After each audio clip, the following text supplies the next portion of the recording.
When we started the Transplant Ambassador program, we were trying to show that education and information about transplant, when integrated into the renal centers, could actually increase transplant. We initiated TAP, or launched TAP, in partnership with the Ontario Renal Network and Trillium Gift of Life, although we're an independent organization, but we partnered with them to do that. And we launched in 13 of the 26 renal centers at the time, so half of the centers. And we wanted to look at whether the centers that had Transplant Ambassador program, as well as some increased access to transplant information, and as well as reporting, each of the centers reporting consistently on data related to transplant, if that would actually increase transplant rates. The whole purpose of TAP is to try to increase the number of living donor transplantations. And I thought, this is a great thing to be involved in. And I reached out to the coordinator in my area and joined up within a couple months. And being a TAP ambassador has been one of the best things I've ever done. As a result of getting the diagnosis of my kidney disease, I began to be followed by kidney doctors. And as my kidneys began to fail in 2011, I was referred to the kidney clinic in Richmond Hill, the Mackenzie Health Kidney Clinic. When you're a donor, there's so many tests that you have to go through. The only way to be an actual donor is to be the healthiest you are or have ever been. And my wife said to me, why don't I get tested? And she did all the tests throughout the process. And in May 28th, 2013, and I remember that date because it was our 25th wedding anniversary, we received an email saying that she could donate to me. And it was a pretty incredible gift that we got for our anniversary. Just the ability to interact with people and share your journey and try to give them some sort of reassurance about what the process is about and how their life can be if they're able to get a living donor transplant. It's been very, very rewarding.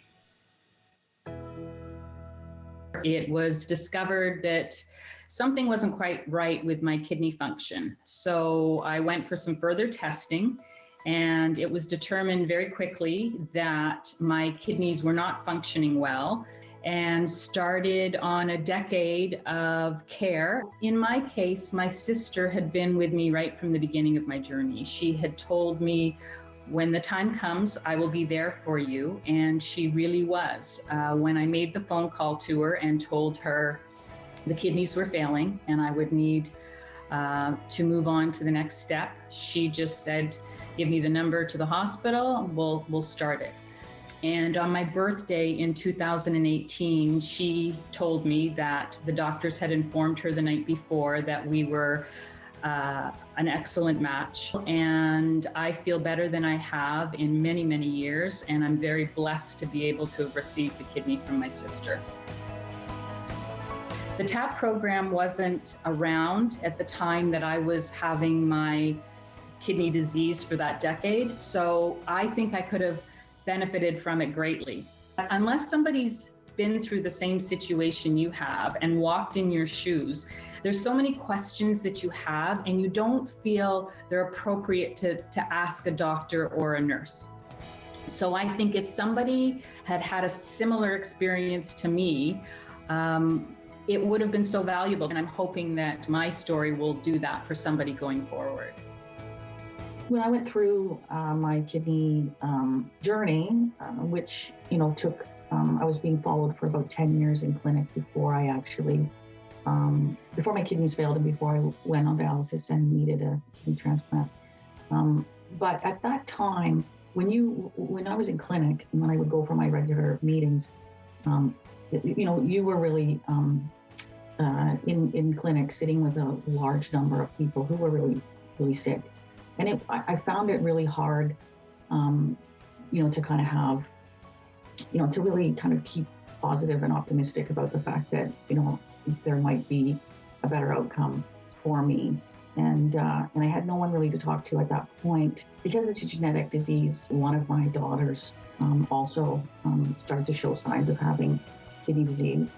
And I went through the process with her. She was a young adult, in her 20s, and went to every appointment with her. And I found that, she was really struggling to ask the right questions and things. So I went with her, and she ended up being able to receive a preemptive living donor transplant, which I wasn't able to get. I did get a living donor transplant, but I was on dialysis for a year, even though people were being worked up. And I did see that being able to be an advocate for my daughter and being able to help her and ask questions and talk with her about what she was going through made a huge difference to her outcome.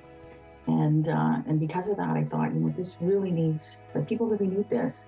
And I was working with a nephrologist on some kind of projects in London with patients, and he said, well, let's talk about this and let's pull together a group of people, which we did. We pulled together a group of donors and recipients. That was back in 2016 to talk about the idea of a peer mentorship program that would be integrated into the clinics. And that is what we did. And everyone that we talked to felt it was a great idea. A number of them became our initial ambassadors. And of course, we wear these vests. And the idea is that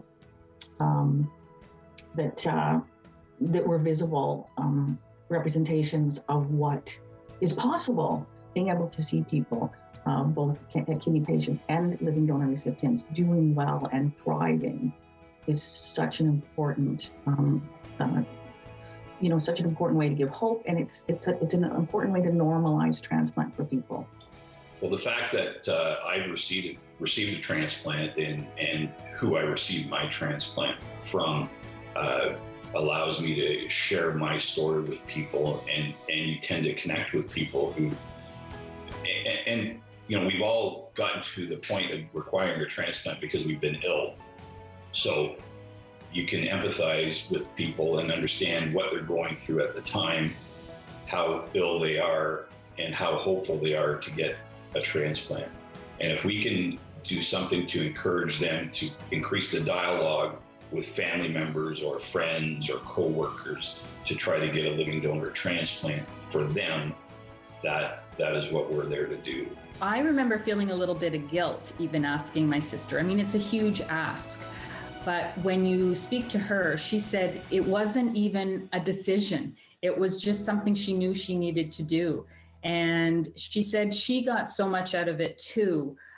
Just the sense that she had done something so important. And when she saw the difference in me afterwards, at how well I was feeling and how so many dietary restrictions had been lifted and medications that I didn't need to take anymore, she said it was also worth it. So she had about 3 months of recovery. She was back to work part-time even before that. So in the whole scope of everything, she said it was one of the easiest decisions she ever needed to make. So I think anybody that's thinking about it, there's so much information out there. There's so many people who have done it.